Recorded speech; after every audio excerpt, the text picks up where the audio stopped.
Well, Pikey, first of all, the question that everyone needs to ask, what really happened on Avondale Guineas Day with Sacred Elixir?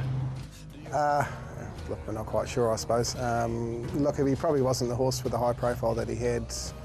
You could have said maybe track conditions. He's only been beaten 2.5 lengths, still runs 7th. Not much was making ground out wide, but in saying that, he travelled very well coming to the corner and was just a bit one-paced over the final stages. So look, we've changed a few things around. We'll probably put the blinkers back on for the Derby.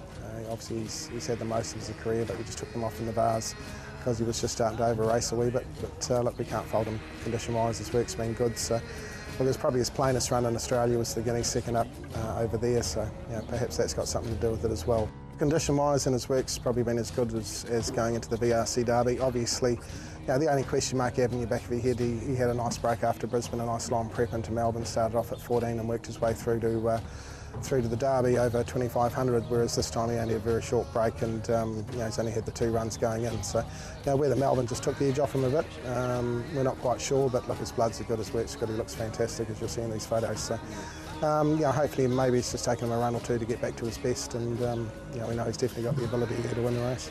How do you weigh up the form lines going into the race with the other horses, the Avondale Guineas and the Waikato Guineas, one of the favourites to be Dyke, Place Getter and Savile Row, so how do you put that all together?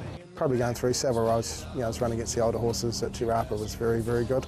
Obviously he still floats a little bit off the bridle and does a few things wrong, but he's very solid at the finish of his races. So he's probably got the best form coming in of the up-and-comers in the race. For Sacred Elixir to win on the weekend, how would you like to see the race ideally run for you?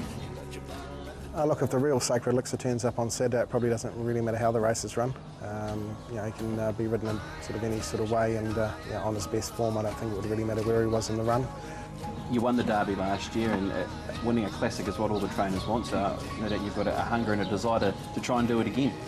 Yeah, look, exactly. Obviously, it's a $1 million race now, which is fantastic for the New Zealand industry, and any Derby's great to win. It's never easy to get them there on one piece and get them peaking on the right day. So obviously won it for the first time last year, which was fantastic.